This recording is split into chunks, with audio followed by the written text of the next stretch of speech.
ब्रह्म को मेरा प्रणाम। तो कहा ऐसा ब्रह्म पर ब्रह्म है कौन? क्या ब्रह्मा जी की बात हो रही है? कहा नहीं, ब्रह्मा जी की बात नहीं है। जिन्होंने ब्रह्मा को भी ज्ञान दिया, तेने ब्रह्म हृदय आदि कवये, जो आदि पुरुष है, आदि कवि है, अर्थात ब्रह्मा जी जो है, उनको भी जिसने ज्ञान दिया, उनको मैं प्रणाम करता हूँ। अच्छा, सतरजतम की बात हो रही है, क्योंकि प्रकृति तो इन्हीं से बनी हुई है, सतगुण, रजगुण और तम गुण। कहा नहीं, तेजो वार प्रधान यथा विमयो सर्गो मृषा, कार्य जिनसे तीनों गुण उत्पन्न हुए हैं, सतरजतम, जिनसे प्रकृति बनी है। तो कहा है कौन? बात किसकी हो रही है? कहा धामना स्वयं सदा निरस्त कुहकम, का जिनके स्मरण मात्र से सारा अंधकार, जो माया रूपी अंधकार है जिसमें हम खोए हुए हैं, वो दूर हो जाता है। ऐसे सत्यम परम धीमहि, ऐसे सत्य स्वरूप में परब्रह्म को नमस्कार करता हूँ। देखिए, भागवत की खासियत यह है कि इसमें किसी मंगलाचरण में किसी देवता विशेष की स्तुति नहीं है, सत्य की स्तुति की गई है। कल हमने बताया था कथा में कि भगवान का नाम सत्यनारायण भी है, प्रभु ही सत्य है, सत्य थे, सत्य हैं, सत्य रहेंगे, इसके अलावा सब असत्य ही है।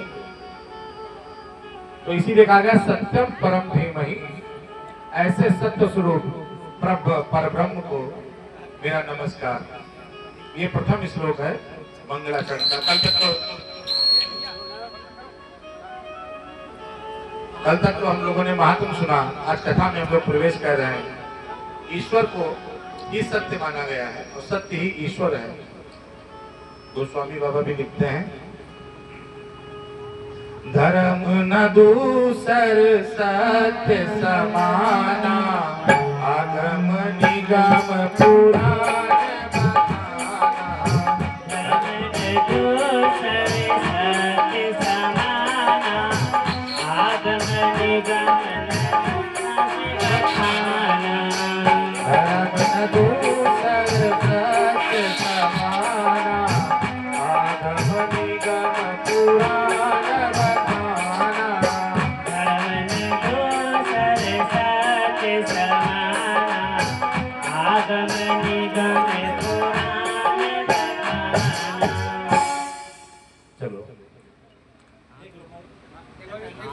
हाथ में जो है इसमें गाओ ना, तो हटा दो। ऐसे गाओ छुट्टू, ऐसे गाओ, ऐसे ना कोई हाथ में किसी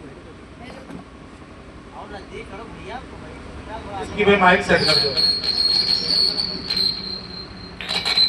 बताया गया है किम गेयम, इसका गुणगान करना चाहिए। तीसरा है किम पेयम, हमें क्या रसपान करना चाहिए।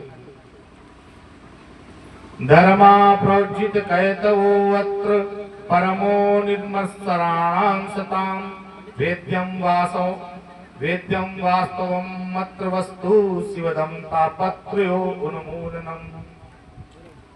कहा, जो वेदों में जो धर्म बताया गया है कि इनको ऐसा आचरण करना है, ऐसा नहीं करना है। परमो निर्मत्सराणां, और जो संसार है, जो इसका दिखावा है, इसमें जो झूठे रिश्ते हैं, इनसे परम जो हमारा वास्तविक का प्रभु से संबंध है। वेदों वास्तव मत, जो वास्तविक वस्तु है, वास्तविक वस्तु केवल और केवल गोविंद है। ऐसे शिवदम, कल्याण को देने वाले, तापत प्रयोग मनोरम, जिनसे तीनों प्रकारों के तापों का उन्मूलन होता है, ऐसे भगवान की स्तुति करनी चाहिए। कहा गया तो ऐसे भगवान है क्या? परम धर्म आप बता रहे हैं, श्रीमद् भागवत पुराण है। अगर परम धर्म सत्य तो हो गया धर्म, और श्रीमद् भागवत पुराण हो गया परम धर्म, तो थोड़ा बताइए ना।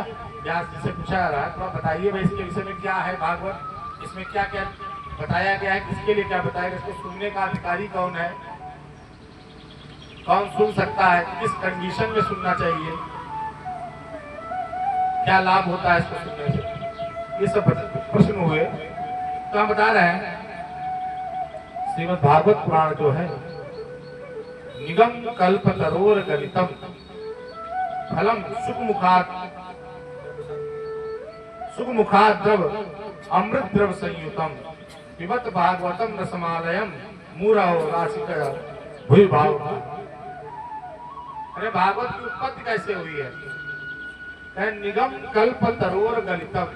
निगम माने में होता है वेद, निगम माने वेद, और कल्प तरोर गलितम जो वेद रूपी पेड़ है उसका पका हुआ फल क्या है? पका हुआ फल है श्रीमद् भागवत महापुराण। ये पका हुआ फल है, वेद रूपी जो वृक्ष है उसका पका हुआ फल श्रीमद् भागवत पुराण है। तो प्रश्न कर रहे हैं कि आप ये कैसे कह सकते हैं पका हुआ फल है? और पका है तो मान लीजिए गिरा, अगर गिरा है फल सुख मुखाद्रव संयुतम, जो तोते के मुंह लगने से मीठा हो गया है, तो कहा कि ऐसा तोता जिसमें मुंह लगाता है वो वास्तव में या तो मीठा हो जाता है तोते के मुंह लगाने के बाद, या तो पहले से मीठा ही होता है, तोता उसी में मुंह लगाता है जो मीठा हो। तो कहा इसी में कौन से तोते ने मुंह लगाया है भागवत में? कहा व्यास नंदन श्री सुखदेव मुनि जो है, सुख माने तोता भी होता है, तो कहा सुखदेव के द्वारा ये सुनाई गई है, इसलिए निश्चित रूप से बहुत मीठा है, बहुत रसीला है। तो कहा देखिए अपने फल की बुराई तो कोई नहीं करता है, सब कहते हैं कि हमारा फल बहुत अच्छा है, बहुत A1 क्वालिटी का है, मीठा है, जैसे लोग कहते हैं नहीं मलाई वाले केले। अब केला मलाई वाले कहाँ होते हैं, लेकिन बढ़ा चढ़ा के लोग बोल देते हैं मलाई थोड़ी केले में होती है। अब कहते हैं लोग बेच रहे थे खरबूजा, कहते खरबूजे शक्कर से मीठे, खरबूजे शक्कर से मीठे। वैसा मोहल्ले वालों ने सुना कि शक्कर से अगर मीठे तो खाए जाए खरबूजे, लिए गए तो भले काट के खाया गया, देखा कितना मीठा है, तो खरबूजा छीन करके जब खाया गया तो बिल्कुल पानी पानी, तो बिल्कुल मिठास थी नहीं थी। पकड़ा गया, कहा क्यों रे, कह रहा था खरबूजे शक्कर से मीठे हैं, ये तो मीठे ही नहीं। कहा भाई साहब गलती आपकी है, आप समझ नहीं पाए, हम कह रहे थे खरबूजे शक्कर से मीठे, जब शक्कर के साथ इसको खाओगे तो मीठे लगेंगे। तो ऐसे ही अपने सामान की तारीफ तो सब हर व्यक्ति करता है, तो आपके पास सबूत क्या है कि मीठा ही है? का सबूत यह है कि तोते ने इसमें मुंह लगाया, और तोता जिसमें मुंह लगा देता है वो चीज मीठी हो जाती है, या तो मीठी चीज में ही मुंह लगाता है। कहा अच्छा ये बताइए जब भागवत रूपी भागवत जो है फल वृक्ष से गिरा है तो फूटा क्यों नहीं? भाई फूट जाना चाहिए। तो कहा फूटा इसलिए नहीं कि डाली प्रति डाली ये धीमे धीमे नीचे आया है। नारायण से ब्रह्मा जी को प्राप्त हुआ, ब्रह्मा जी से नारद जी को प्राप्त हुआ, नारद जी से व्यास जी को प्राप्त हुआ, व्यास जी से सुखदेव को प्राप्त हुआ, सुखदेव से राजा परीक्षित को प्राप्त हुआ, और कई संतों को भी प्राप्त हुआ। इसलिए फूटा नहीं। फल जब डाली से डाली पर आता है तो नहीं फूटता है, डायरेक्ट नीचे गिरे तो फूट जाए। कहा तो इसका करना क्या है? कहा पिबत भागवतम रसमालयम। कहा एक तरफ तो आप कह रहे हैं फल है, तो फल तो खाया जाता है, तो फल को पीता कौन है? फल कोई पीने की वस्तु है? कहा नहीं, ये पीने की वस्तु है, इसमें ना गुठली है ना छिलका है, केवल रस ही रस है, और भागवत रूपी रस है, तो इसे पिया ही, इसका अमृत पान ही किया जाता है। कहा कब तक पीना चाहिए? कहा रसमालयम, आलय माने होता है घर।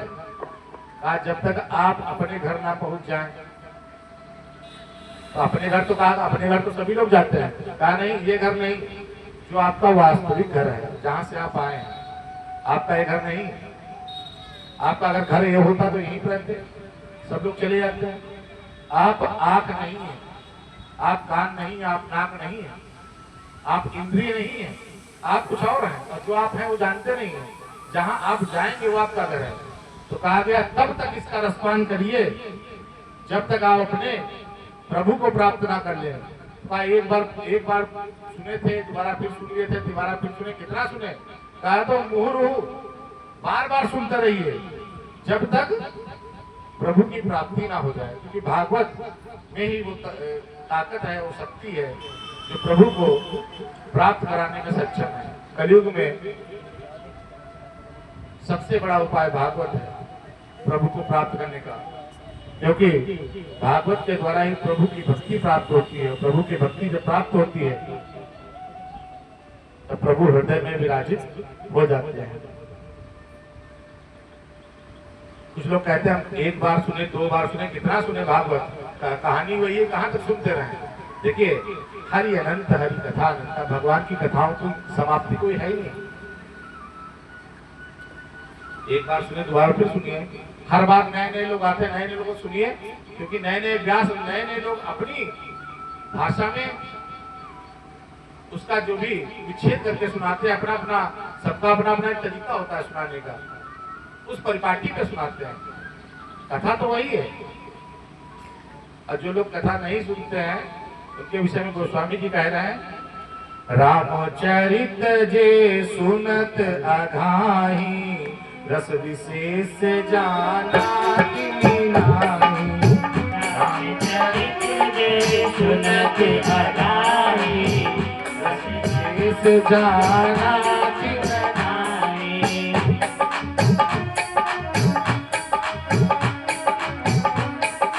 कह रहे हैं जो राम का चरित्र सुन करके अघा जाए, उसने प्रभु के विषय में कुछ जाना ही नहीं। इसलिए हमने बहुत सुन लिया, बहुत सुन लिया, बहुत हो गया, कान दर्द करने लगे हैं।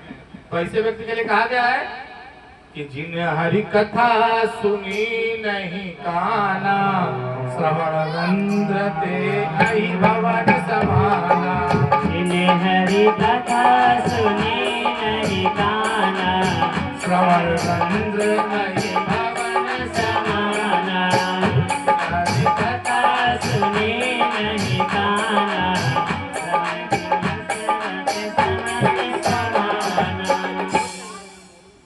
अगर आप अपने कान का आकार देखें तो जैसे दोने का आकार होता है, उस प्रकार के प्रभु ने कान बनाए हैं। क्यों? क्योंकि दोने में पात्र, दोने को पात्र माना जाता है, उसको कुछ लिया जाता है। तो भागवत रूपी जो रस है इन कर्ण रूपी पुटों में लेना चाहिए और पीना चाहिए। और जो लोग ऐसा कार्य नहीं करते हैं तो उनके कान सिर्फ और सिर्फ उस प्रकार के हैं जैसे सांप का बिल, कुछ नहीं उसमें। सांप गया फिर अपना चलाया, खाली बस ये मान लीजिए एक रिक्त स्थान है, इसके अलावा कुछ नहीं है। प्रभु के गुणगान सुनने के लिए कान है, या आंखें प्रभु ने उनकी लीलाओं का दर्शन करने के लिए दिए हैं, और मन प्रभु के चरणों में लगाने के लिए। तो इस प्रकार से सूत जी सौनकादि ऋषियों को सब समझा रहे हैं। तो ऋषियों नैमिषारण्य में कथा चल रही है, और बड़ी इत्तेफाक की बात है कि आप जिस क्षेत्र में बैठे वो भी नैमिषारण्य क्षेत्र ही है। ये आपका जो जिला है ये नैमिषारण्य क्षेत्र में ही आता है।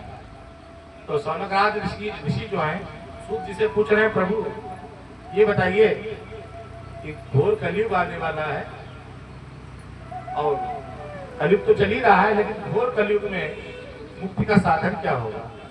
कैसे प्रभु का हमको प्रेम मिल पाएगा? क्योंकि व्यक्ति पास ना समय होगा, ना टाइम होगा, ना उसका मन लगेगा।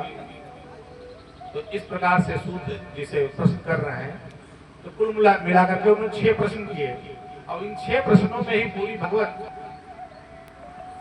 चला करती है। इन 6 प्रश्नों में ही पूरी भागवत का सार है। पहला प्रश्न पूछा, मानव के लिए परम धर्म क्या है? कोई कहता है अहिंसा परमो धर्मा, कोई कह रहा है सत्य परम धर्म है, कोई कह रहा माता पिता की सेवा परम धर्म है, कोई कह रहा पति की सेवा परम धर्म है। तो कई अगर परम तो एक ही हो सकती है ना भाई। डिग्री की फॉर्म होती है गुड बेटर बेस्ट, तो आप बेस्ट एक ही को कहते हैं। कई लोग बेस्ट नहीं हो सकते, कई लोग सबसे अच्छे नहीं हो सकते, सबसे अच्छा एक ही होता है। और परम माने सबसे अच्छा, तो सबसे अच्छा धर्म जो कर्तव्य क्या है? कोई कह रहा है माता पिता की सेवा, को कह रहा है पति की सेवा, कुछ लोग कहते हैं परिवार का भरण पोषण ही हमारा परम धर्म है। तो वास्तविक में परम धर्म क्या है? पहला प्रश्न। दूसरा प्रश्न,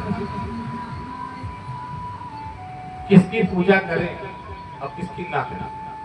इससे बड़ा दिमाग कंफ्यूजन में है। क्योंकि भाई जो मुस्लिम लोग होते हैं वो तो कहते हैं भाई अल्लाह के अलावा कुछ है नहीं, हम अल्लाह मानते हैं। जो सिख हैं उन्होंने कहा हम तो गुरु ग्रंथ साहिब के अलावा किसी को नहीं मानते हैं। अब हिंदू जो है, सनातन धर्मी जो लोग हैं, ये बड़ा आफत पड़े रहते हैं। माता जी जो है वो दुर्गा जी की पूजा कर रही है, पिताजी भोले बाबा की पूजा कर रहे हैं, लड़का जो है विष्णु जी की पूजा कर रहा है, लड़की जो है किसी और पूजा कर रही है, कोई पीपल पे तेल चढ़ा रही है, ये भी पूजा ही है, कोई शनिदेव को पूज रहा है। तो कहा कि किसकी किसकी पूजा करें। अब जैसे बूढ़ी औरतें जो होती है उनको कभी आप ध्यान देखिए, वो थोड़ा थोड़ा सामान लेके जाती प्लेट में, थोड़ी सी मिश्री होगी रखी, थोड़ा सा तिलक रखा होगा, थोड़ी सी घास मोची रखी होगी, थोड़े से अक्षत रखे होंगे, और उसमें वो जितने देवी देवता है सबको निपटा डालती। उन्हीं शक्कर के दानों में वो जितने 20-25 देवी देवता, कोई बकाया नहीं, सारे देवी देवता उसी में निपटते हैं। लेकिन आखिरी में जब चलने लगी तो देखा, अरे यार मोहरे पर गणेश जी थे तो बकाया रह गए। अब उनके मन में क्षोभ चल रहा है, पूजा कर लिए हैं, गणेश जी की पूजा नहीं हुई है, गणेश जी की तो पहली पूजा है, अब पता नहीं गणेश जी हमारा कुछ अरिष्ट ना कर दें। तो पोती उनकी जब मान लीजिए पोती के साथ गए तो पोती बता रही है, अम्मा पास में काली माता भी थी उधर पीछे मंदिर के, जीव निकाले खड़ी थी, वहां पूजा किया नहीं किया। अब दादी कह रही अरे बकाया रह गई जी, वो तो जीव निकाले खड़ी थी, हम तो शक्कर भी नहीं लगा पाए उस पर शक्कर भी नहीं चिपका पाए। अब उसी शक्कर की वजह से क्या होता है, पूरी जीव गायब है, चेटे चाट डालते हैं, और चेटा जहां चिपके रहते वहां पर की जमीन गायब होने लगती है। चाहे जितनी अच्छी मूर्ति हो, चाहे जितनी कीमती हो, उस पर अगर आप शक्कर लगाते हैं तो शक्कर वहां उसको गलाना शुरू कर देती है, क्योंकि बराबर उस पर चीटी चीटा चिपके रहते हैं, धीमे धीमे गायब। आपने देखा होगा पुराने मंदिरों में, देखो उनका शरीर के अंग प्रत्यंग गायब हो जाते हैं इन्हीं कारणों से, क्योंकि माताएं बड़ा कायदे से पूजन करती है, जब तक मुंह में उनके प्रसाद चिपक ना जाए तो छोड़ती नहीं। तो ऐसा वहम आता है कि भाई आप लोगों ने देखा होगा कि कुछ क्या पूजा होती, कहा कि भाई कुल देवता है, ग्राम देवता है, ये देवता है, ये क्षेत्रपाल देवता है, कहा कि इस बार क्षेत्रपाल देवता की पूजा नहीं हो पाई। मन में वहम है कि नहीं हो पाई तो कुछ अनिष्ट ना हो जाए। तो 33 कोटि का, कोटि माने प्रकार होता है, करोड़ों नहीं होता है। यहाँ पर जो कोटि शब्द आया है वो प्रकार के लिए है। बहुत लोग मूर्ख बनाते हैं कि 33 करोड़ देवी देवता नहीं, 33 कोटि, कोटि का अर्थ होता है प्रकार, 33 प्रकार के देवी देवता है। तो कहा गया कि भाई जिनकी पूजा हम कर पाए थे, कहा सोमवार को व्रत थे, अगले दिन तेरस पड़ गई, त्रयोदशी पड़ गई, अब उसके एक दिन पहले में एकादशी रहे थे, 4 दिन बराबर व्रत ही निकल रहे हैं। अब एक भी छोड़ नहीं सकते, कहा कोई पता नहीं कौन नाराज हो जाए किसका व्रत छोड़ दे। तो कहा सूत जी ने कहा, सूत जी से कह रहे हैं कि प्रभु आप हमको ये बताइए किसका व्रत करें, किसको छोड़ दे, क्योंकि बहुत कलयुग में कई पंथ बनेंगे, सब अपने अपने पंथ बनाएंगे, सब अपने अपने खुद भगवान बन के बैठ जाएंगे, खुद पूजन करवाएंगे, अपना भगवान को भी किनारे कर देंगे। क्योंकि कलयुग में हर गली और हर मोहल्ले में अलग अलग धर्म बन रहे हैं, अपने अपने संगठन बना करके। आप लोग समझ रहे होंगे कई प्रकार के धर्म चल रहे हैं, नए नए भगवान भी पैदा हो रहे हैं। तो कहा प्रभु आप ये हमको उपाय ऐसा बताएं कि हम किसकी पूजा करें, जिसकी पूजा करने के पश्चात किसी की पूजा शेष न रह जाए। ये दूसरा प्रश्न किया सूत जी से शौनकादि ऋषियों ने। फिर कहा ये बताइए,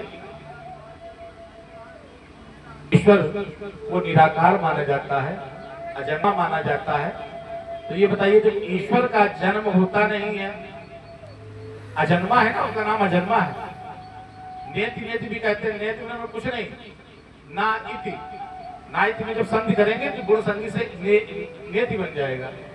तो जब भगवान कोई है ही नहीं, अजन्मा है, उनको किसी ने जन्म नहीं दिया, तो ये फिर कौशल्या नंदन क्यों कहे जाते हैं, यशोदा नंदन क्यों कहे जाते हैं, वासुदेव नंदन क्यों कहे जाते हैं, वसुदेव नंदन, दशरथ नंदन क्यों कहे जाते हैं, और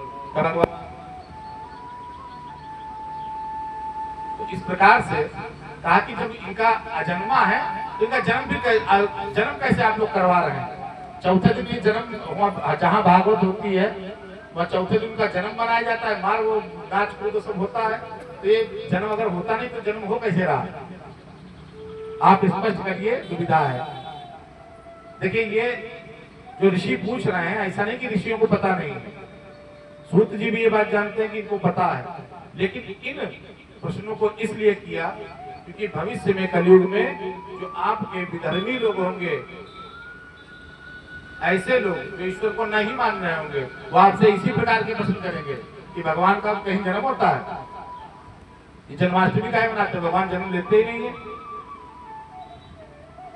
तो कहा भगवान का जब नाम अजन्मा है तो क्या जन्म कैसे होता है, और अगर होता भी है तो कितनी बार हुआ है। कुछ लोग कहते हैं रामकृष्ण भगवान है, कुछ लोग कहते हैं गौतम बुद्ध भी भगवान है, कुछ लोग कहते हैं कपिल देव भगवान है, कुछ लोग परशुराम भी, अभी आज परशुराम जयंती है ना, परशुराम भी भगवान है। कुछ लोग कह रहे हैं बुद्ध धर्म वाले भी भगवान मानते हैं, इनको नहीं है। कुछ लोग कछुआ अवतार, कच्छप अवतार, मजाक उड़ाते ना लोग, कहा कछुए की पूजा करते हैं, अरे और तो और सुअर की भी पूजा करते हैं। सुअर कितना गंदा होता है, भगवान का अवतार हुआ, बड़ा अवतार। तो इस प्रकार से कहा कि तुम्हारे देवता कौन कौन मिल के हैं, पता नहीं सब में कहीं सुअर बन रहे हैं, कहीं कछुआ बन रहे हैं, कहीं कुछ बन रहे हैं, कहीं मछली बन जा रहे हैं। तो भगवान के अवतार अगर होते हैं तो कितने अवतार हुए हैं, 2 हैं कि 10 हैं कि 12 हैं कि 24 हैं, क्लियर नहीं है। कोई 10 बताता है, कोई 12 बताता है, कोई 24 बताता है।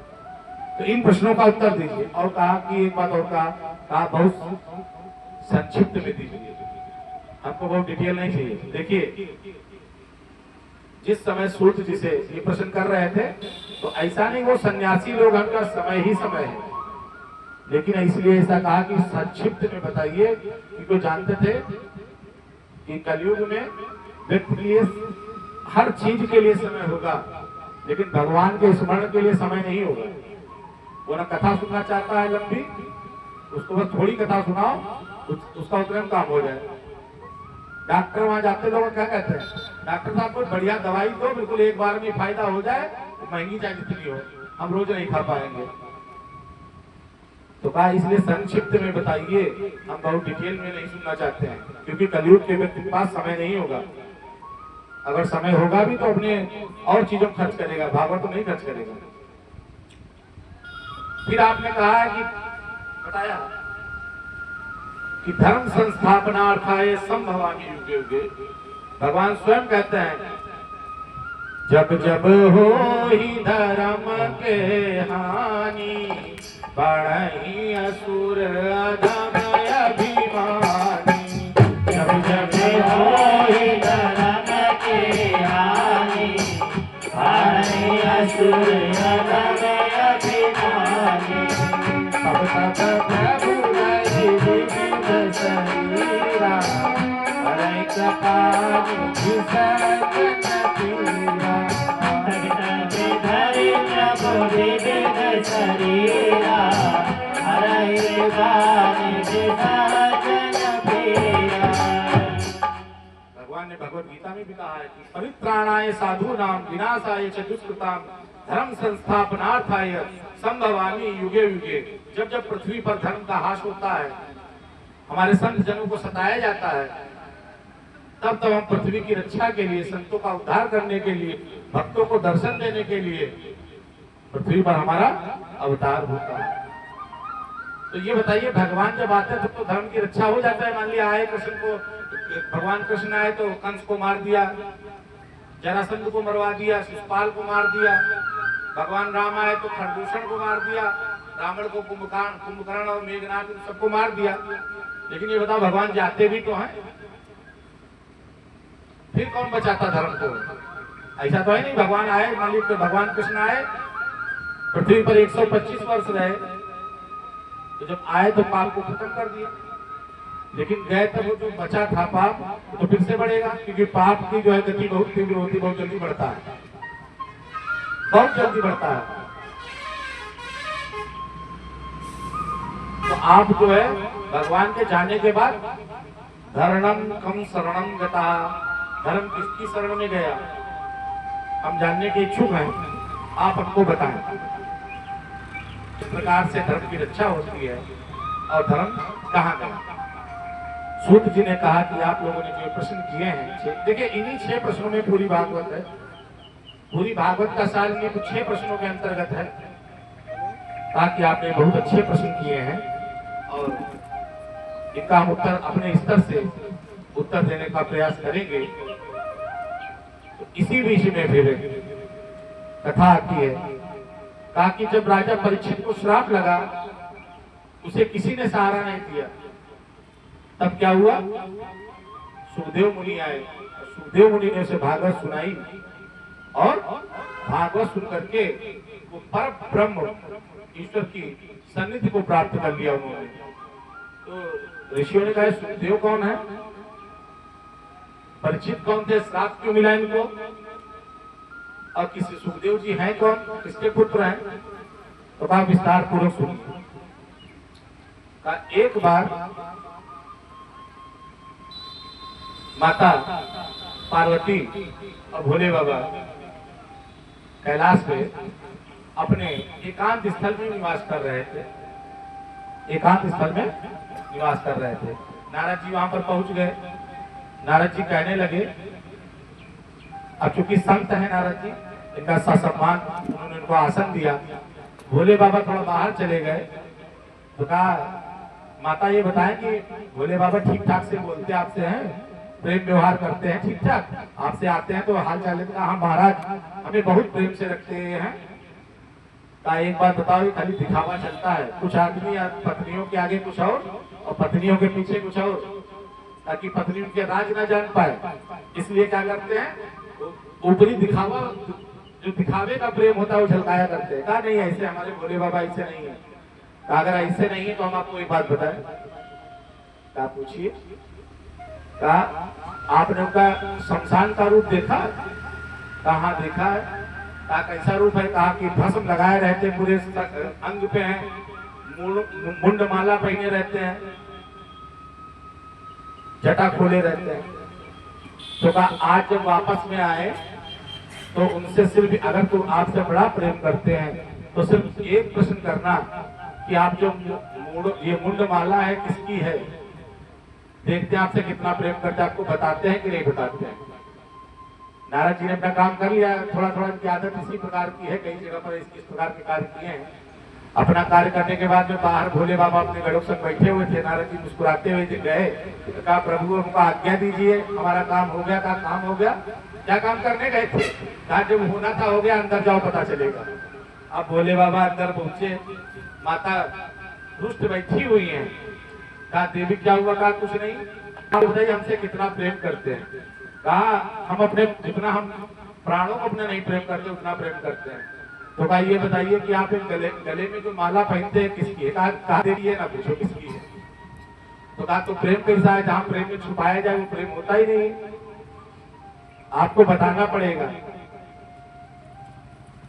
कहा ये ना पूछो, ये तुम्हारे जान, कुछ बातें ऐसी होती है जो जानने योग्य नहीं होती है। आप अगर उनको जानने का प्रयास करते हैं तो आपको दुख ही मिलता है। तो नहीं मानिए। देखिए 3 प्रकार के हट तो आप सभी लोग जानते होंगे, बाल हट, योगी हट और प्रिया हट, औरतों का हट। भले फिर काम बिगड़े या भले, उनका हट अगर उन्होंने बांध लिया तो उसको पूरा करना ही करना। भोले बाबा जान गए कि नारद जी जो आग लगाकर गए हैं ऐसे बुझेगी तो है नहीं। तो कहा बता ही देते हैं। कहा देवी ये जितनी खोपड़ियां हमने पहन रखी हैं ये सब तुम्हारी ही है। पार्वती की चौक है। कहा ये हमारी खोपड़ी है? कहा हाँ, तुम हमको अत्यंत प्रिय हो लेकिन तुम अमर नहीं हो, और अमर नहीं हो इसलिए जब जब तुम्हारा देह की समाप्ति होती है तो हम तुम्हारी गर्दन लेकर के इसका माला बना करके अपने हृदय से लगाए रहते हैं। पार्वती जी ने कहा ये कैसी बात कर रहे हैं कि आप जो है हमारी गर्दन पहनते हैं? कहा नहीं ये सत्य है। तो कहा आप? कहा हमारा कभी जो है मरण होता नहीं है। कहा क्यों? कहा कि हम अमर हैं। माता कहने लगी हमको भी अमर कर दीजिए।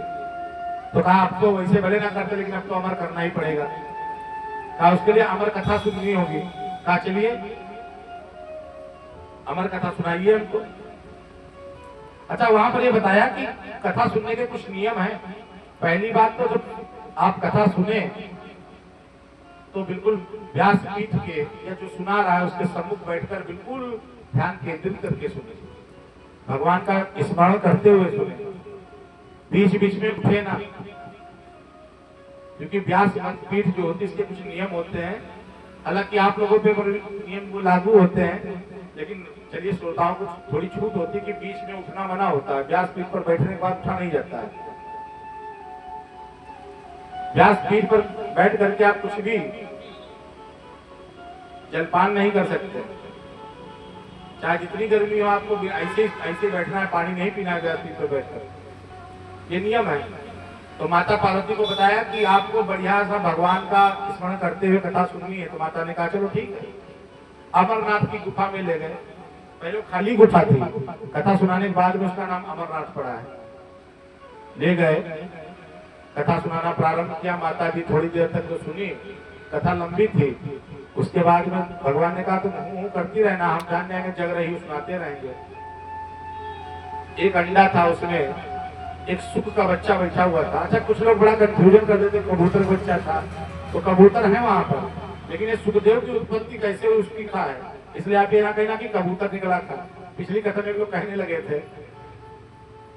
तो माता जब सो गई तो बच्चा हूं करता रहा। भोले बाबा ने पूरी कथा सुनाई। उसके बाद पार्वती जी देखा कि सो रही है, तो कहा ये बोल कौन रहा था। तो बच्चा अंडे से बाहर निकला, उड़ गया था कि अब तो मार देंगे इनको।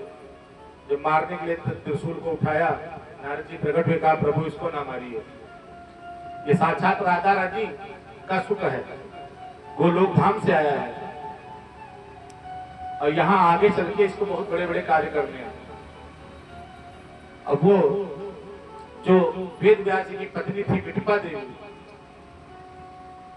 भाई कथा के अनुसार हम बता रहे हैं कि उन्होंने जमवाही भी खोला, उनके मुंह में प्रवेश कर गए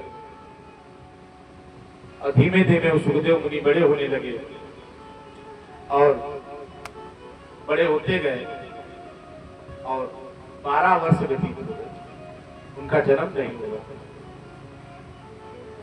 और गर्भ के अंदर ही बड़े हो गए। व्यास जी ने प्रार्थना की कि हे दिव्य पुरुष आप जो भी हैं कृपया प्रकट होइए। कहा हम प्रकट नहीं होंगे, क्योंकि हमें प्रभु के स्मृतियों के अलावा कुछ नहीं चाहिए। ये संसार ऐसा है, जैसे ही किसी व्यक्ति का जन्म इस संसार में होता है उस पर माया अपना प्रभाव डाल देती है, माया उसे पकड़ लेती है। तो हम अगर संसार में आते हैं तो माया अपना प्रभाव डालेगी, हम भगवान को भूल जाएंगे और भूलने के पश्चात इसी आवागमन 84 लाख योनियों में भटकते रहेंगे। तो कहा नहीं आप बाहर आए, ऐसा कुछ नहीं है।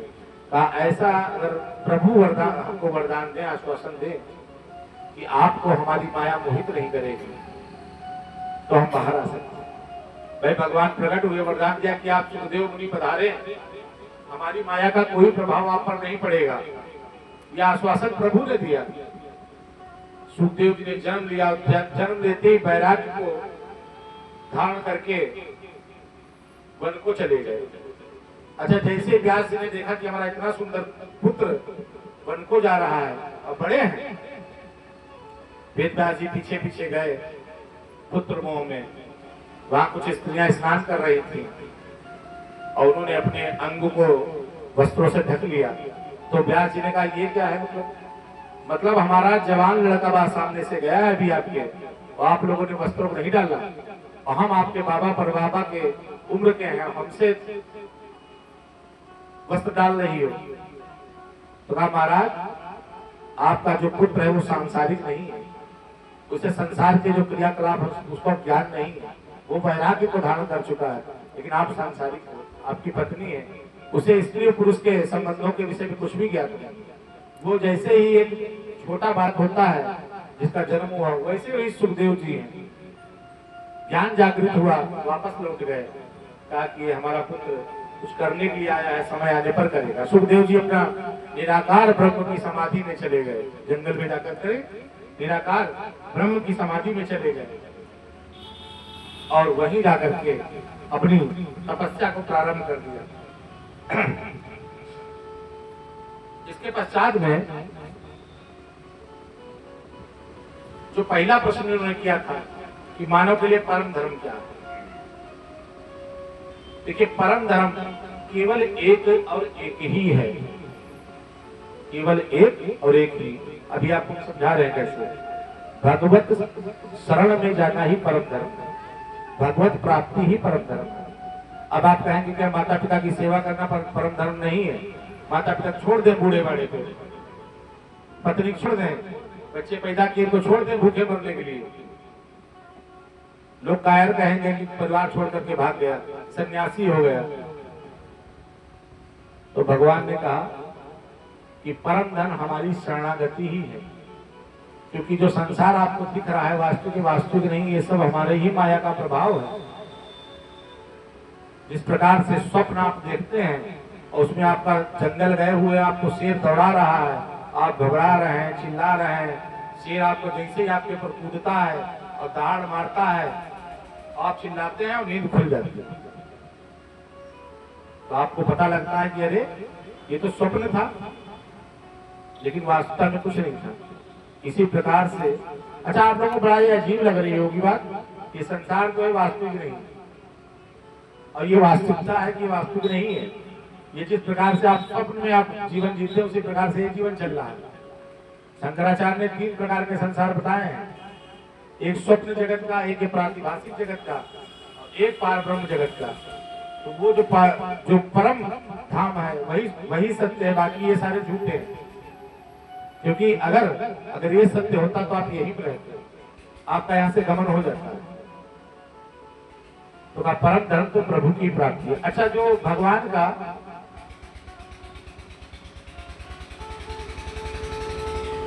रास पंचाध्यायी का अध्याय है, उसमें गोपियों को भगवान ने बहुत कायदे से समझाया है। ये जब गोपियां अपना घर बार छोड़ के आती हैं तो भगवान कहते हैं स्वागतम देवी, लेकिन अपने आने के कारण को बताइए, आप आई क्यों हैं? कहा हम तो प्रभु आपके लिए आए हैं। कहा तुमको शर्म नहीं आती, अपने पति को छोड़कर आ गई? रात में कोई पतिव्रता स्त्री अपने पति को छोड़ करके दूसरे व्यक्ति से मिलने जाए तो पतिव्रता का है, और पति की सेवा करना परम धर्म है। और वहां भाई 60-65 इकट्ठा है, सबको प्रभु यही समझा रहे हैं, सब अपने नाखून का अंगूठा दबा के जमीन घुस रही है, कह रही ये गड्ढा क्यों बना देता, इसी में कूद करके सोच रहे हैं कुआं बन जाए, इसी में प्राण त्याग। कहा क्यों? तो हम आपके लिए आई हैं और आप अब हमको सीख दे रहे हो। पहले बांसुरी बजा करके बुलाया और कह रहे हो कि पतियों के पास जाओ। कहा नहीं, हम सत्य बता रहे हैं। कहा ये बताओ, पति को परमेश्वर भी कहा जाता है, पति परमेश्वर होता है, और हमको जब परमेश्वर की प्राप्ति हो गई है तो पति की आवश्यकता नहीं है।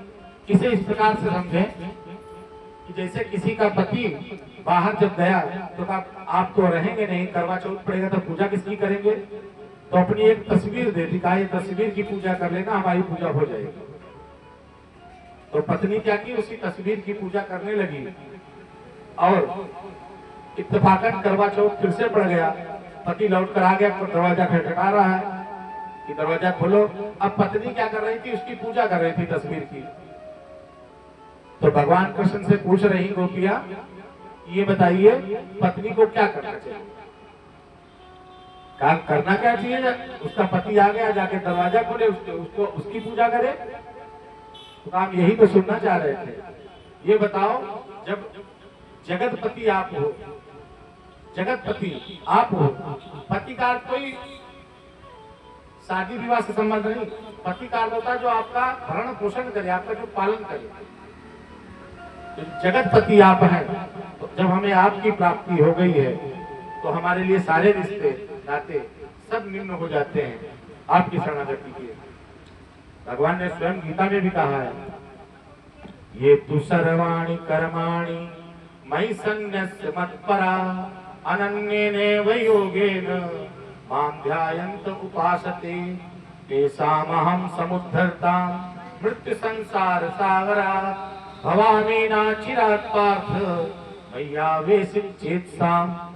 भगवान कहते हैं कि ये तु सर्वाणि कर्माणि मयि सन्न्यस्य मत्परा, जो व्यक्ति सारे कर्मों को चाहे शुभ हो चाहे अशुभ हो मुझको प्रदान करके और हाथ खड़े करके कह देता है, हे प्रभु मैं आपकी शरण में आ गया।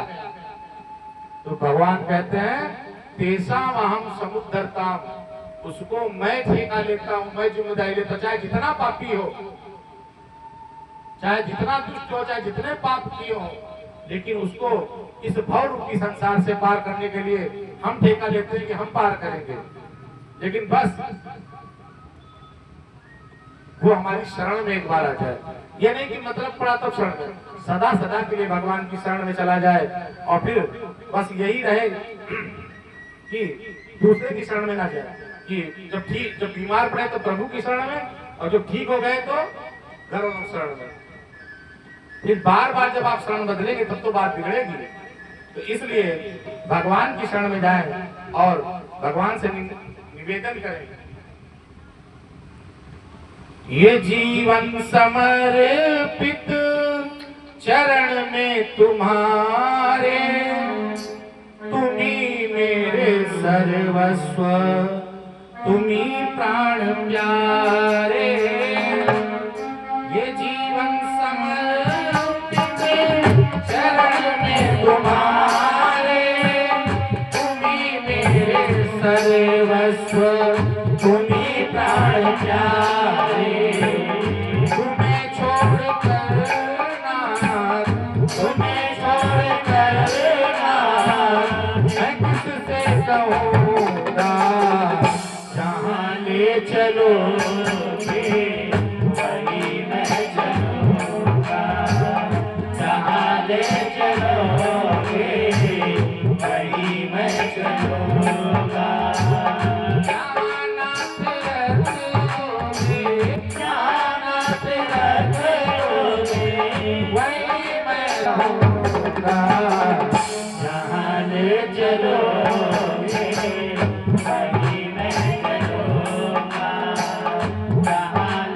चलोगे वही मैं चलूँगा।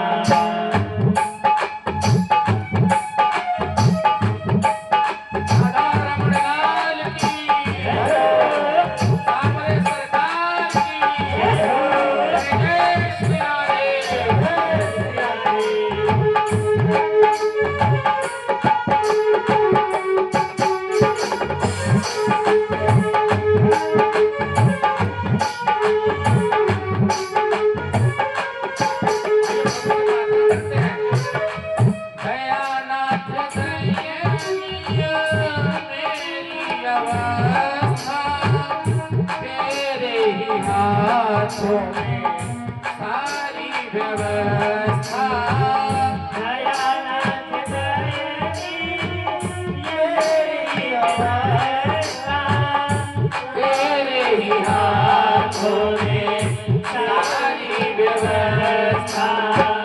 दयानाथ दयानी मेरी अवस्था, तेरे ही हाथों में सारी व्यवस्था।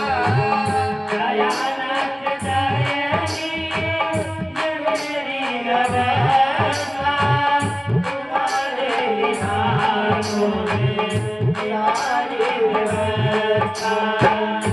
जो भी कहोगे, जो भी कहोगे वही मैं करूँगा, जहाँ ले चलोगे वही मैं चलूँगा, जहाँ ले चलोगे वही मैं चलूँगा।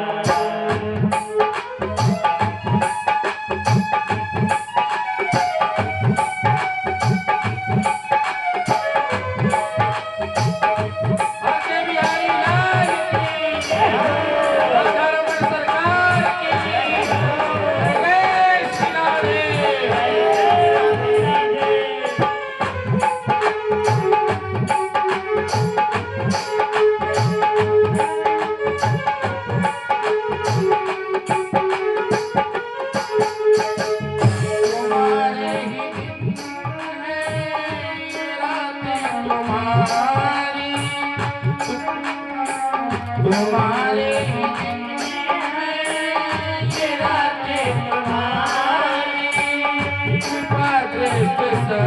पे रहती तुम्हारी, तुम्हारे दीन है मेरा ते तुम्हारे, सिफारिश रहती तुम्हारी। राधा रमण लाल मेरे, राधा रमण लाल मेरे, बांके बिहारी लाल मेरे, बांके बिहारी लाल मेरे, मैं तेरा ही रहूंगा। जहाँ ले चलोगे वहीं मैं चलूँगा, जहाँ ले चलोगे वहीं मैं चलूँगा। जहानात रख लोगे, जहानात रख लोगे, जहानात रख लोगे, जहानात रख लोगे, वहीं मैं रहूंगा। जहाँ ले चलोगे वहीं मैं चलूँगा, जहाँ ले चलोगे वहीं मैं चलूँगा, जहाँ ले चलोगे वहीं मैं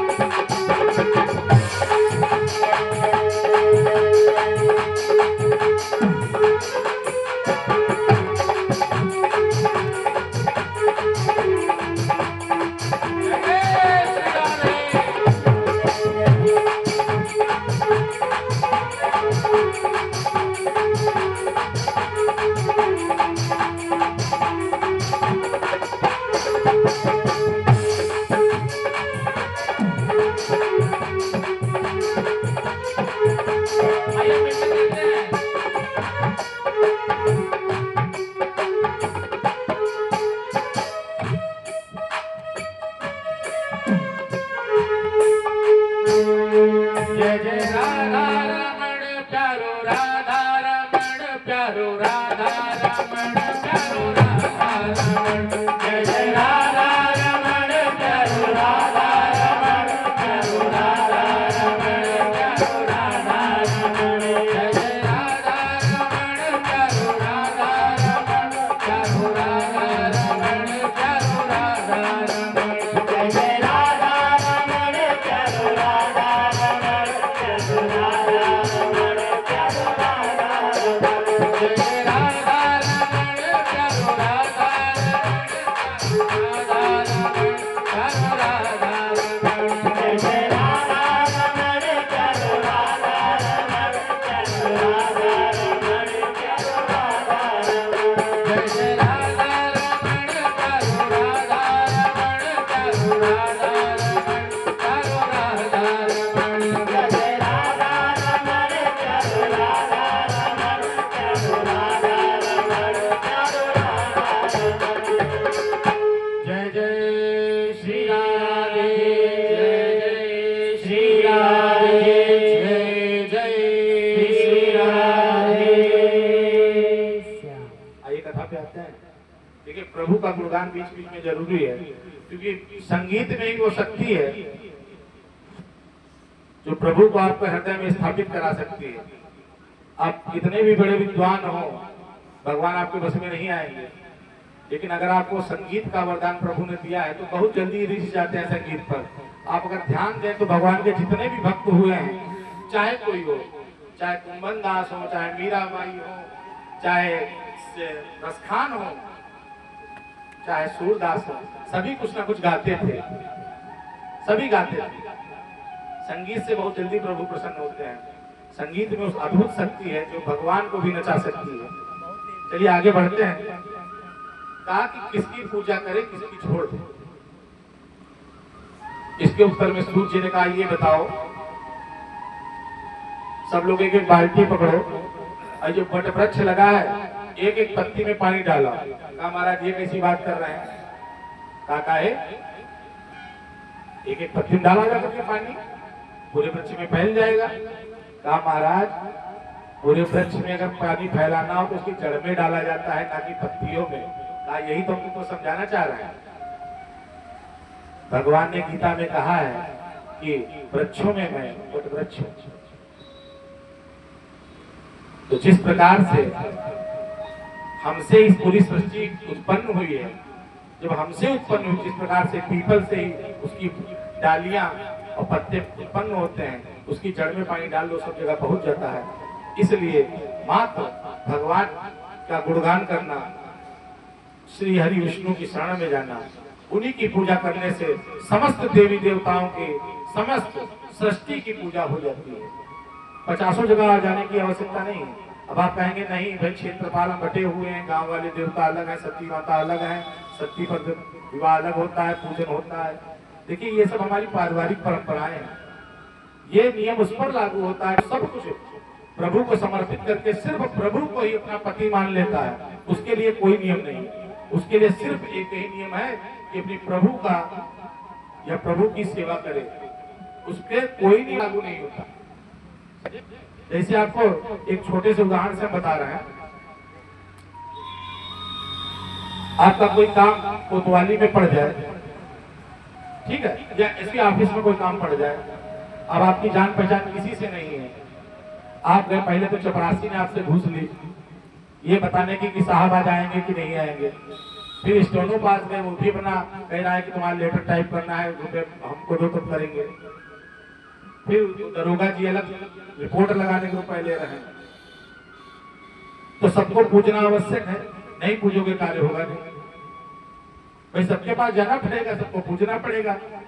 फिर जो एसपी साहब के बाहर दरवाजे पर बैठता है वो अलग आपसे लेगा रुपए, फिर एसपी तक पहुंचेगी बात। तो कैसे बात पहुंची? स्टेप टू स्टेप, सीढ़ी दर सीढ़ी पहुंची बात आपकी। अब कहीं एसपी साहब ही आपके मित्र हो तो इनके पास जाने की आवश्यकता पड़ेगी, किसी के पास चपरासी से मिलने की आवश्यकता पड़ेगी, स्टेनो से जरूरत पड़ेगी नहीं पड़ेगी किसी से। एसपी साहब एक ही फोन लगाएंगे और सबको गर्म करेंगे और सारा काम आपका हो जाएगा, आपको वहां पर जाना भी नहीं पड़ेगा। क्यों? क्योंकि आपकी पहुंच उस सर्वोच्च शक्ति तक है जिसके नियंत्रण में सब कुछ है। जब उस शक्ति के पास आपकी पहुंच है तो आपको छोटी मोटी शक्तियों की आवश्यकता नहीं रह जाती। भाई प्रहलाद के पिताजी कह रहे हैं कि तू मरता क्यों नहीं, कह रहे तू मरता क्यों नहीं। मीरा, श्रीमती भक्तिमती मीरा भाई के देवर कह रहे तू मरती क्यों नहीं। कोई उपाय बनाया नहीं रखा। आपको सभी को प्रहलाद की कथा पता है।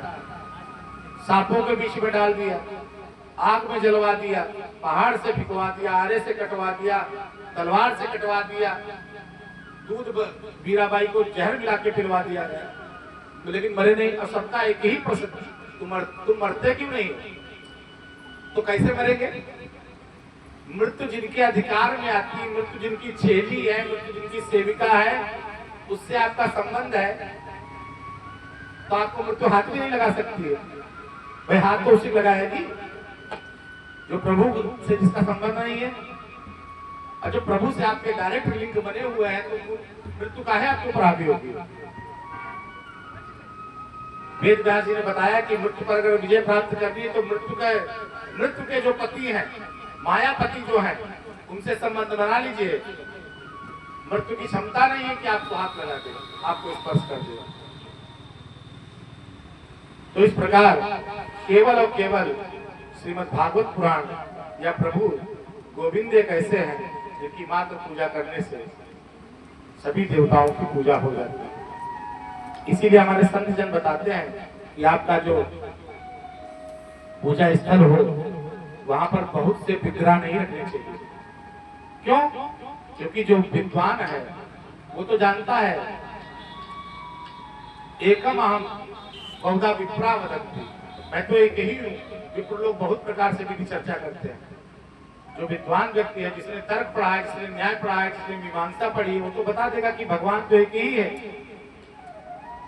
लेकिन आपको भ्रम हो जाएगा कि गणेश जी की हमने पोस्टर टांग रखा है और लड्डू हमने जो है विष्णु जी के आगे रखे, गणेश जी कैसे खाएं। ये भ्रम होते हैं। अगरबत्ती हमने विष्णु जी के आगे घुमा करके लगा दी है, गणेश जी वाली रह गई।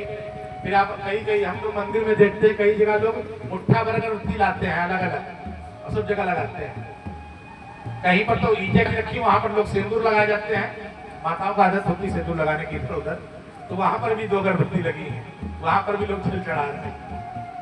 यकीन ना हो तो कल यहाँ 2 ईंटें रख दो, उसमें सिंदूर लगा जाओ, अगरबत्ती लगा जाओ, देखो अगले दिन से चढ़ने लगेगा वहां जल के। तो ये इससे क्या होता है? इससे भ्रम उत्पन्न होता है। और वास्तव में अगर आपको भ्रम से बचना है तो केवल हमारे सनातन धर्म में इसीलिए इष्ट देव का विधान बताया गया है कि आप किसी की भी पूजा करें, लेकिन आपका इष्ट देव एक ही होना चाहिए। अगर इष्ट देव आप नहीं करते हैं तो आप भ्रम में पड़े रहेंगे और फिर काम किसी से नहीं बनेगा। 50 लोगों से संपर्क रखोगे तो कोई काम नहीं करेगा। जैसे मान लीजिए सुबह सुबह बच्चे को कोई पेंशन का बॉक्स मंगवाना है, पिताजी से कह दिया पिताजी पेंशन का बॉक्स ले आना, कहा ठीक है ले आएंगे। फ्लोर में उनके भाई बैठे थे, कहा दादा पेंशन बॉक्स ले आना। फिर उसकी बहन जा रही थी स्कूल से, कह दिया पेंशन बॉक्स ले आना। 4-5 लोगों से कह दिया, तो पिताजी सोच रहे भाई लाके दे देगा, भाई सोच रहा है कि बहन लाके दे देगी, बहन सोच रही है पिताजी लेके आएंगे, और कोई नहीं लाएंगे। इसलिए इष्ट देव एक होना चाहिए। 50 जगह जो अगर आप बयाना देंगे तो कहीं काम नहीं बनेगा। एक जगह जो कुछ करना है, मेरो तो गिरधर गोपाल दूसरा ना कोई, ये अगर भावना आप अंदर रखते हैं तो आप वो ठेका लेंगे। आपका भगवान ठेका लेते हैं, ठेका लिया था भगवान ने मीराबाई का। मीराबाई ने अंत में कहा कि भगवान अब हम संसार में वापस नहीं जाना चाह रहे हैं, या तो हमारे प्राण ले लीजिए, मीराबाई का प्रसंग जब आएगा सुनाएंगे, या तो हमारे प्राण ले लीजिए या तो हम चित्तौड़ वापस नहीं जाएंगे लौटकर। तो भगवान ने स्वयं के अंदर अपने विग्रह में मीराबाई को समाहित कर लिया। भगवान ठेका लेता है आपको बचाने का, बस एक बार उनकी शरण में आप जाएं तो, एक बार आप शरण में जाएं तो भगवान तो ठेका लेने के लिए बैठे हैं, लेकिन जब कोई जाए तब तो आधे अधूरे मन से आप जाते हैं। कथा सुनते लोग हैं, कुछ लोग बैठे फोन चलाया करते हैं, कुछ लोग बिजनेस की बातें करते हैं, कुछ लोग घर परिवार की बातें करते हैं। भगवान ने तो मन लगाया ही नहीं किसी। तो इस प्रकार से पूजने योग्य अगर कोई है वास्तव में तो मेरे कृष्ण का नहीं है, गोविंद ही है, जिनके चरणों में सब कुछ समर्पण करने पर आपको वो दे देंगे जो आपने कल्पना नहीं की होगी। सुदामा जी जब गए तो अगर कुछ मांग लेते तो शायद उतना ही देते जितना मांगते, लेकिन कुछ नहीं मांगा भगवान से तो इतना दे दिया कि पूरी सुदामा पूरी बस गई जब लौट कर के आए। तो प्रभु से अगर मांगना है तो प्रभु को मांगिए, प्रभु से ना मांगिए। जब आपसे कहें कभी, जितने भी भक्त हुए हैं, चाहे प्रहलाद हो, चाहे ध्रुव हो, चाहे कोई हो, सबने भगवान को मांगा है, भगवान से कुछ नहीं मांगा है। भगवान को मांग लीजिए, आपको सब अपने आप मिल जाएगा। तो इसलिए पूजा अगर आपको एक ही की करनी है तो परब्रह्म श्री नारायण भगवान जो है इनकी पूजा कीजिए। इनकी पूजा से सभी की पूजा हो जाती है। ये दूसरे प्रश्न का उत्तर। तीसरे प्रश्न का उत्तर, भगवान अगर अजन्मा है, भगवान का जन्म ही नहीं होता है तो ये प्रकट काहे होते बार बार? सूत जी को पता है कि ये प्रश्न जो किए जा रहे हैं ये लोग नहीं कर रहे हैं, आगे भी लोग करेंगे, आगे भविष्य में प्रश्न किए जाएंगे। तो सूत जी ये कह रहे हैं, ये बताओ, स्वच्छंद गति ईश्वर, जिसकी गति स्वच्छंद हो उसे ईश्वर कहते हैं। जैसे हवा मान लीजिए चल रही है, इसकी गति स्वच्छंद है, हम कहें इधर की जगह इधर चलने लगेगी, चलेगी, उसका जहां मन होगा वहीं चलेगी। तो ईश्वर स्वच्छंद है, उनको कब जन्म लेना है, कब प्रकट होना है, क्या हमसे पूछकर जन्म लेंगे? ये संसार तो उनकी क्रीड़ा स्थली है। पर जो बच्चे खेल खेलते हैं तो उसी खेल में एक बच्चा चोर बनता है, पुलिस वाला बन जाता है, अगले टर्न पे वो चोर बन गया, वो पुलिस वाला बन गया। तो ये तो उनका खेल है, वो अपने खेल को पूरा कर रहे हैं, उस पर हमारा अधिकार नहीं है, क्योंकि हम लोगों की बुद्धि सीमित है। सतरजतम तीनों जो गुण है इनसे भरी हुई है, हम उनकी लीला को नहीं समझ सकते। श्रीमद् भागवत महापुराण में बताया गया है कि भगवान ये जो रोम छिद्र है, एक एक रोम छिद्र में करोड़ों ब्रह्मांड लुढ़का करते हैं, करोड़ों ब्रह्मांड। तो जो इतना अनंत है उसके विषय में हम क्या कह सकते हैं? क्यों जन्म क्यों लेता है? बस की इच्छा की बात है, क्रीड़ा करने की इच्छा है, जन्म लिया, खेले वो चले गए। तो हम उनके, और दूसरी बात हम कह सकते हैं कि प्रकट होते, क्योंकि भय प्रकट कृपाला दीन दयाला। लेकिन अगर जन्म भी ले लेगा तो उसमें कौन सी बड़ी बात है? कुछ लोग कहे अरे भगवान इतने पवित्र हैं, गंदी सी जगह में गर्भ में रहेंगे क्या? तो इसका उत्तर यह है कि जो ईश्वर गर्भ में आने के बाद ईश्वर आ रहे हो, ईश्वर कैसा? भाई अगर आप ये मानते हैं कि ईश्वर हर जगह सर्वत्र व्याप्त है, तो आप ये कैसे कह सकते हैं कि ईश्वर गर्भ में नहीं है? गर्भ में भी तो आ सकता है ईश्वर। भाई जब हर जगह व्याप्त है तो गर्भ में आने में क्या दिक्कत उसको है? कृष्ण जन्म के पहले तो देवस्तुति भी हुई है, गर्भ स्तुति जिसको बोलते हैं, देवताओं ने आकर के गर्भ स्तुति की है। तो इस प्रकार से ईश्वर की स्वच्छंद गति है, जहाँ उनकी इच्छा होती है, लीला करने की इच्छा होती है, तो वो जन्म लेते हैं, अवतार लेते हैं। इसलिए उनके कई नाम भी हैं। भाई जैसे विष्णु सहस्त्र नाम है, उसमें हजारों नाम है। अजन्मा अनामी भगवान का एक नाम है, अनामी अनामी इसका कोई नाम ही ना हो। तो उनकी इच्छा होती है, उनके नाम भी होते हैं। विष्णु सहस्त्र नाम में हजारों नाम भगवान के हैं। तो सब उनकी इच्छा पर निर्भर है, क्योंकि प्रकृति का संचालन हम आप नहीं कर सकते। हमारे क्षमता नहीं है कि हम हवा चलवा दें, या हमारी क्षमता नहीं है कि हम सूर्य निकलवा दें। वो प्रभु के ऊपर है, तो उनसे प्रश्न करने के हम अधिकारी नहीं है, क्योंकि उनकी लीला है। हम उस लीला को समझ नहीं सकते, तो हमारा प्रश्न करने का भी कोई अधिकार वहां पर नहीं है। फिर कहा भगवान के कितने अवतार होते हैं? तो अवतारों के विषय में बता रहे हैं कि भगवान के मुख्य जो अवतार हैं वो तो हमारे भगवान एक राम, भगवान दूसरे श्री कृष्ण गोविंद, ये दो मुख्य अवतार हैं। लेकिन अगर वैसे तार्किक दृष्टि से देखा जाए तो भगवान के कुल 24 अवतार होते हैं। भगवान के कुल 24 अवतार हैं। पहला सनक सनातन सनंदन सनत कुमार का अवतार, दूसरा वराह अवतार, तीसरा संत नारद, चौथा नर और नारायण का अवतार, पांचवा श्री कपिल देव जी। अभी आगे कथा जब सुनेंगे सृष्टि क्रम में तो आप कपिल देव जी का उसमें आता है व्याख्यान। फिर छठा है दत्तात्रेय जी का। सातवां यज्ञ भगवान का, जो मनुष्य रूपा के तो हुए थे लड़के, उनमें जो पहले वाले के जो यज्ञ भगवान उत्पन्न हुए थे पहले वाले।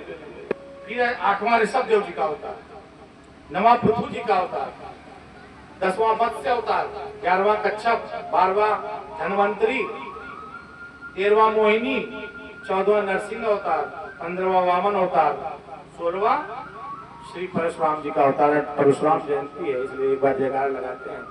बोलिए श्री परशुराम भगवान की जय। ब्राह्मण शिरोमणि परशुराम भगवान की जय। ब्राह्मणों के सिरमौर हैं परशुराम जी। महर्षि वेद व्यास का 17वां अवतार है।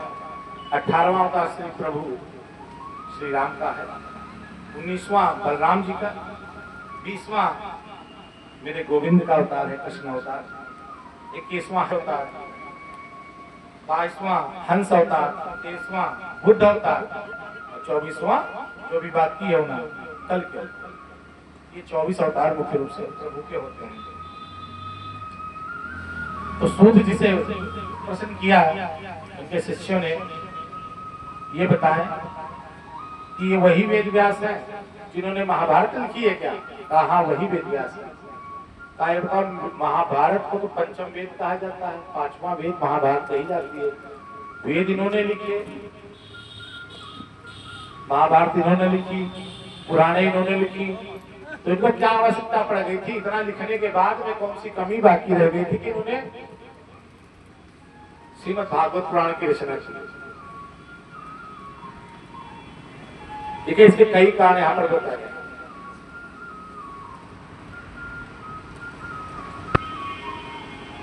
व्यास जी, आप लोगों को पता होगा कि महाभारत का युद्ध व्यास जी के, ये समझ लीजिए व्यास जी ने दिव्य दृष्टि संजय को दी थी, लेकिन देख तो ये भी सकते थे ना। महाभारत जब इन्होंने लिखी, उनका मन बड़ा ही खिन्न हो गया, क्योंकि उसमें पूरा खून खराबा ही था। देखिए, महाभारत राजनीतिक ग्रंथ है, ऐतिहासिक भी है। राजनीति जितनी खतरनाक राजनीति महाभारत में है, इतनी खतरनाक किसी में नहीं। राजनीति के परिपेक्ष से महाभारत सर्वश्रेष्ठ ग्रंथ है। गंदी से गंदी राजनीति महाभारत में है। गंदी का अर्थ आप दूसरा ना लेना, गंदी मतलब कई इतनी भी नीचे स्तर की राजनीति की जा सकती है। इतने नीचे स्तर की राजनीति कि अपने भाइयों को बंद करके आग लगाते सिंहासन पाने के लिए। महाभारत में है प्रसंग, पांडवों को बंद करके आग लगवा दी गई थी लाक्षागृह में। इतनी गंदी राजनीति कि भाई की पत्नी को नग्न अवस्था में करने का प्रयास किया जाए भरी सभा में। ये सब राजनीति के तो उसके बाद युद्ध में सबका अंत। व्यास जी बड़ा परेशान थे। एक दिन नारद जी उधर से निकले, कहा व्यास जी, आपका मुख कुछ मलिन दिखाई पड़ रहा है, क्या कारण है? आप बड़ा परेशान है। व्यास जी ने कहा कोई कारण नहीं है, पता नहीं अंदर से हमारे भूख उठती है, बहुत खराब लगता है। कहा आपको खराब क्यों लगता है? आपने वेद लिख डाले, पुराने 17 पुराण लिख डाली, तब भी परेशान है। कहा यही तो कारण है, हम स्वयं कारण नहीं जानते कि कारण है क्या। कहा आपने बहुत कुछ लिखा है, लेकिन आपने प्रभु का, जो प्रभु के दो रूप है, जो प्रभु का वास्तविक सहज रूप है, उसके विषय में तो कुछ लिखा ही नहीं। आपने वैभव, प्रभु का वैभव लिखा है कि वो चक्रधारी हैं, उन्होंने महाभारत में गीता का ज्ञान दिया, वो द्वारिका नरेश हैं, ये सब लिखा। आपने ये लिखा ही नहीं कि वो माखन चोर भी हैं। आपने लिखा ही नहीं कि वो गोपियों से ठुमक ठुमक करके नाच भी सकते हैं। आपने लिखा ही नहीं कि वो बांसुरी भी बजाते थे।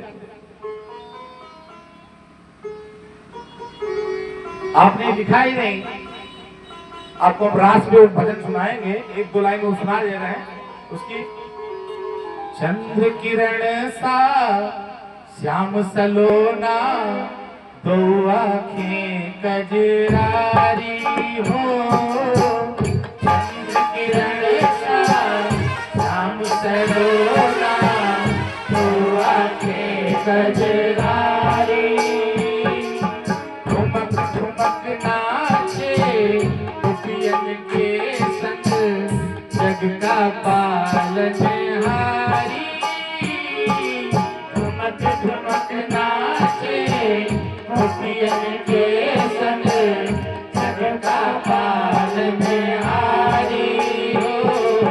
रास बिहारी संग राधा सुकुमारी, रास बिहारी संग राधा सुकुमारी।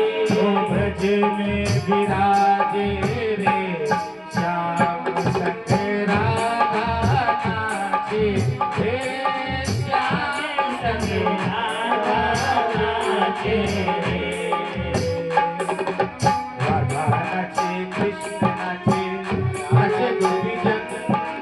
राधा नाचे कृष्ण नाचे, नाचे गोपीजन। मन मेरा बन गया सखी, मन मेरा बन गया सखी रे पावन वृंदावन। राधा नाचे कृष्ण नाचे, नाचे गोपीजन। राधा नाचे कृष्ण नाचे, नाचे गोपीजन। जय जय श्री राधे। चलिए, इतना पर्याप्त है। देखिए, रास गीत का है ये गीत है, ये रास वाले दिन का गीत है, उसी दिन सुनाएंगे आपको। हाँ, क्योंकि प्रभु तो ये हम इस गीत के माध्यम से बताना चाह रहे हैं कि भगवान गोपियों का माखन भी चुराते थे, उनके चीर भी चुराते थे, नंगे पैरों गोकुल में टहलते थे, ग्वाल बालों का जूठा खाते थे, गाय चराते थे, उनके संग वृंदावन विहार करते थे, नृत्य करते थे, माता यशोदा के पालने में झूलते थे। ये तो आपने लिखा ही नहीं कुछ। उनके स्वरूप का चित्रण करिए, तब जाके आपको वास्तविक आनंद की प्राप्ति होगी। ये कौन बता रहा है? ये नारद जी बता रहे हैं व्यास जी को। तो कहा महाराज क्या करें, कैसे स्वरूप का चित्रण करें, हमारे मटेरियल कुछ नहीं है। तो कहा आपके पास मटेरियल नहीं है, लेकिन जहां संत जाते हैं तो वहां कुछ ना कुछ कृपा तो करते हैं। जहां पर संतों के पैर पड़ जाए वहां कृपा तो होती है। तो भगवान ने क्या किया, नारद भगवान ने कहा कि जिस समय सृष्टि का आरंभ हुआ उस समय चतुश्लोकी भागवत मेरे पिता श्री ब्रह्मा जी को नारायण जी ने दी थी, ब्रह्मा जी ने वही मुझे दी और मैं वो आपको समर्पित करता हूँ। तो आप इससे भागवत महापुराण की रचना करिए।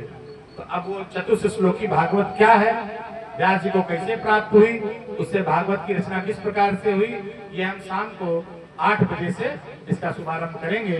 अब 5 बजने वाला है लगभग। अब यजमान जी से